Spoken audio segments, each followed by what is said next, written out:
সবাইকে স্বাগতম। আসুন একটা সংকুচিত স্প্রিং এর বিভব শক্তির প্রবলেম সলভ করা যাক। একটা ইন্টারেস্টিং প্রবলেম তৈরি করা যাক। ধরে নেই যে এখানে একটা লুপ ডিলুপ আছে, সার্কাসে যেরকম খাড়া গোলাকার রাস্তা থাকে সেরকম, তবে এই লুপ ডিলুপটা বরফের তৈরি। এটা বরফের নিচে যাতে ঘর্ষণ কাজ না করে। এইটা আমার সেই লুপ, খাড়া রাস্তা। ধরে নিচ্ছি এই লুপ ডিলুপটার ব্যাসার্ধ হলো 1 মিটার। তাহলে এখানকার এই দূরত্বটা হলো 1 মিটার। তাহলে লুপ ডিলুপটার ব্যাস বা উচ্চতা হলো 2 মিটার। এটা 2 মিটার উঁচু। ধরে নিচ্ছি এখানে একটা স্প্রিং আছে, এটা একটা সংকুচিত স্প্রিং। এটা হলো দেওয়াল, এটা হলো স্প্রিংটা, এটা এরকমভাবে সংকুচিত। আমরা ধরে নিচ্ছি এর স্প্রিং কনস্ট্যান্ট সমান হলো 10, কে সমান 10। এই সংকুচিত স্প্রিংটার এক প্রান্তে একটা বরফের ব্লক আছে, বরফের উপর বরফ, তাহলে এদের কোনো ঘর্ষণ নেই। এটা হলো সেই বরফের ব্লকটা জ্বলজ্বল করছে। আমরা বরফের ব্লকটার ভর ধরে নিচ্ছি 4 কিলোগ্রাম, 4 কিলোগ্রাম ভর। আর আমরা এটা জানি যে আমরা পৃথিবীতে আছি। বিষয়টা গুরুত্বপূর্ণ, কারণ আপনি অন্য কোনো গ্রহে গেলে বিষয়গুলো অন্যরকম হবে। এখন আপনাদের কাছে আমার প্রশ্ন হলো, আমাকে স্প্রিংটা কতটুকু সংকুচিত করতে হবে যাতে, ধরে নিচ্ছি স্বাভাবিক অবস্থায় স্প্রিংটা এই অবস্থানে ছিল যখন এর উপর বল প্রযুক্ত হয়নি, এখন স্প্রিংটা এখানে আছে। এই দূরত্বটা কত? আমাকে স্প্রিংটা কতটুকু সংকুচিত করতে হবে যাতে আমি যখন স্প্রিংটা ছেড়ে দিব তখন ব্লকটা এমন পরিমাণ গতি বা এমন পরিমাণ শক্তি পায় যে এটা সম্পূর্ণ লুপ ডি লুপটা ঘুরে অন্য প্রান্তে পৌঁছাতে পারে। এখন প্রবলেমটা আমরা কিভাবে সলভ করব? যে কোনো লুপ ডি লুপের সমস্যার সবচেয়ে কঠিন অংশ হলো লুপ ডি লুপের সর্বোচ্চ বিন্দুতে পৌঁছাতে পারা, তাই না? কঠিন অংশটা হলো আপনার এটা নিশ্চিত করা যে শীর্ষবিন্দুতে আপনার বেগ এমন যে আপনি পড়ে যাবেন না। আপনার বেগকে এখানকার নিচের দিকে ত্বরণ বা কেন্দ্রমুখী ত্বরণকে নিষ্ক্রিয় করতে হবে। এটাই এখানে চিন্তার বিষয়। আপনি বলতে পারেন এটা তো অনেক জটিল, এই স্প্রিংটার কারণে ব্লকটা ত্বরণ লাভ করবে, ব্লকটা এখানে আসার পর এর মন্দন হতে থাকবে, শীর্ষবিন্দুতে হয়তো এর গতি সবচেয়ে কম হবে, তারপর এটা আবার ত্বরান্বিত হয়ে এখানে আসবে। এটা তো চরম জটিল একটা প্রবলেম। পদার্থবিজ্ঞানে একটা প্রবলেম যদি আপনার কাছে চরম জটিল বলে মনে হয়, তবে সম্ভবত ব্যাপারটা এরকম যে আপনি এটা খুব জটিলভাবে সমাধান করার চেষ্টা করছেন। এক্ষেত্রে অনেক সহজভাবে এটা করার হয়তো উপায় আছে। বিভব শক্তি এবং গতিশক্তির ধারণা কাজে লাগিয়ে এটা সহজেই করা যায়। বিভব শক্তি ও গতিশক্তি সম্পর্কে জানার সময় আমরা শিখেছিলাম যে একটা সিস্টেমের মোট শক্তির পরিবর্তন হয় না, শক্তি কেবল এক রূপ থেকে আরেক রূপে পরিবর্তিত হয়। তাহলে বিভব শক্তি গতিশক্তিতে বা তাপ শক্তিতে রূপান্তরিত হতে পারে। আমরা ধরে নিচ্ছি কোনো তাপ উৎপন্ন হচ্ছে না, যেহেতু ঘর্ষণ নেই। তাহলে আমরা জানতে চাইছি যে স্প্রিংটা কতটুকু সংকুচিত হতে হবে। আমরা আসলে এখানে জানতে চাইছি যে স্প্রিংটাকে সংকুচিত করে এতে কত বিভব শক্তি সঞ্চিত করতে পারলে স্প্রিংটা ব্লকটাকে ঠেলে এখানে পাঠাতে পারবে। এখানে বিভব শক্তি কত? ধরে নিচ্ছি আমি স্প্রিংটাকে এক্স মিটার সংকুচিত করলাম। আমি স্প্রিংটাকে এক্স মিটার সংকুচিত করলে আগের ভিডিওতে আমরা দেখেছিলাম স্প্রিংটাতে কত বিভব শক্তি সঞ্চিত হবে। গত ভিডিওতে আমরা সংকুচিত স্প্রিংয়ে সঞ্চিত বিভব শক্তি বের করা শিখেছি। এটাকে এবার আমি প্রাথমিক বিভব শক্তি বলছি। প্রাথমিক বিভব শক্তি সমান হাফ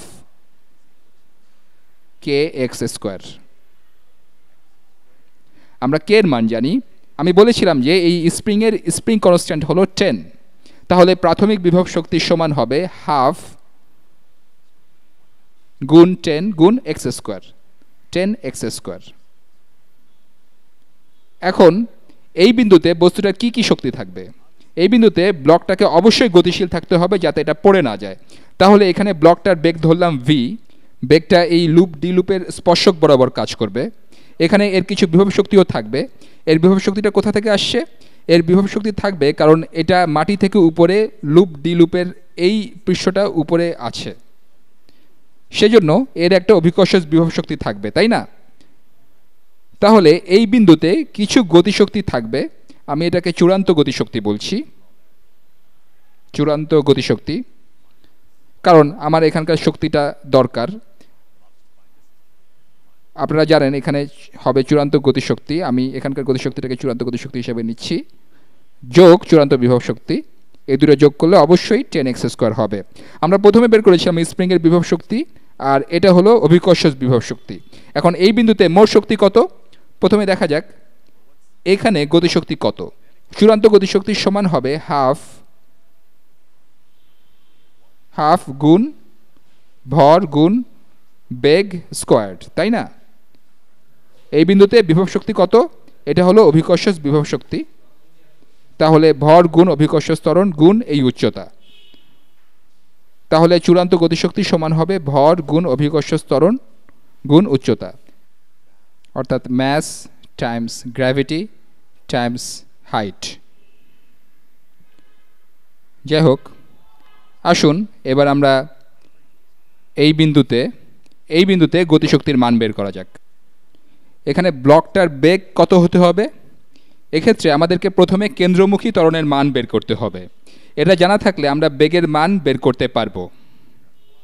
আমি ভিন্ন রং ব্যবহার করি। আমরা জানি কেন্দ্রমুখী ত্বরণ সমান হলো বেগের বর্গ ডিভাইডেড বাই ব্যাসার্ধ, তাই না? এই বিন্দুতে কেন্দ্রমুখী ত্বরণের মান কত? এটা হলো অভিকর্ষ ত্বরণ 9.8 মিটার পার সেকেন্ড স্কোয়ার। তাহলে 9.8 মিটার পার সেকেন্ড স্কোয়ার সমান ভি স্কোয়ার বাই আর। এই লুপ ডি লুপের ব্যাসার্ধ কত? এটা হলো 1। তাহলে ভি স্কোয়ার বাই আর সমান হবে ভি স্কোয়ার। তাহলে ভি স্কোয়ার সমান 9.8। আমরা স্কোয়ার রুট করতে পারি, অর্থাৎ ভি স্কোয়ারের মান সরাসরি এই সমীকরণে বসিয়ে দিতে পারি। সেটা করলে আমরা পাবো চূড়ান্ত গতিশক্তি সমান হাফ গুণ ভর, এটা হলো 4 গুণ ভি স্কোয়ার, এটা হলো 9.8। আর এটা সমান, আমরা বরং 9.8-এর জায়গায় জি বসিয়ে দিই, তাহলে ব্যাপারটা ইন্টারেস্টিং হতে পারে। এটা হলো জি, তাহলে 2 গুণ জি। তাহলে চূড়ান্ত গতিশক্তি সমান 2g। জি সাধারণত মিটার পার সেকেন্ড স্কোয়ার, কিন্তু এক্ষেত্রে এটা শক্তি নির্দেশ করছে, তাই এটা হবে জুলস। এটা হলো 2g। এই বিন্দুতে বিভব শক্তি কত? এটা হলো ভর, যেটা হচ্ছে 4 গুণ জি গুণ উচ্চতা, এটা হলো 2। তাহলে এটা সমান 8g। এবার এই বিন্দুতে মোট শক্তি কত? গতিশক্তি হলো 2g, বিভব শক্তি হলো 8g। তাহলে এই বিন্দুতে মোট শক্তি হলো 10g। 10g হলো এই বিন্দুতে মোট শক্তি 10g।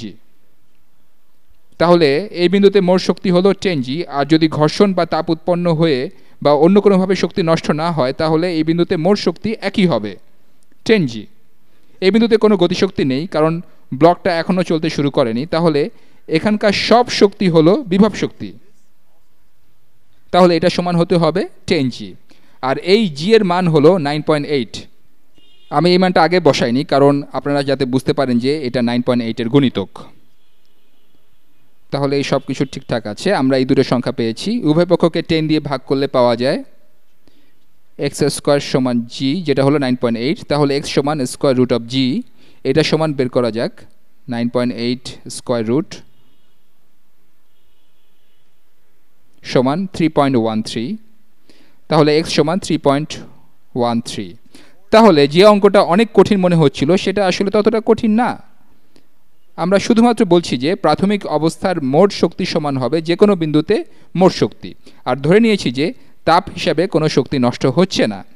তাহলে আমরা বের করলাম যে আমরা যদি এই স্প্রিংটাকে সংকুচিত করি, যে স্প্রিংটার স্প্রিং কনস্ট্যান্ট 10, সেটাকে যদি 3.13 মিটার সংকুচিত করি, তাহলে আমরা যথেষ্ট পরিমাণ বিভব শক্তি এতে সঞ্চিত করতে পারবো।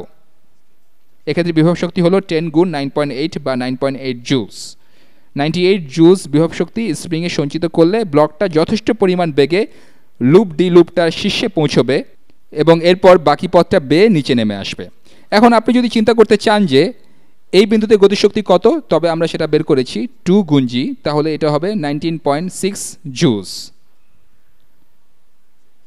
আর এই বিন্দুতে, শীর্ষবিন্দুতে মোট শক্তি হলো 98 জুলস। আমি কি ঠিকমতো করতে পেরেছি? সে যাই হোক, আমার সময় প্রায় শেষ। আশা করি ঠিকঠাক অঙ্কটা করেছি। পরবর্তী ভিডিওতে দেখা হবে।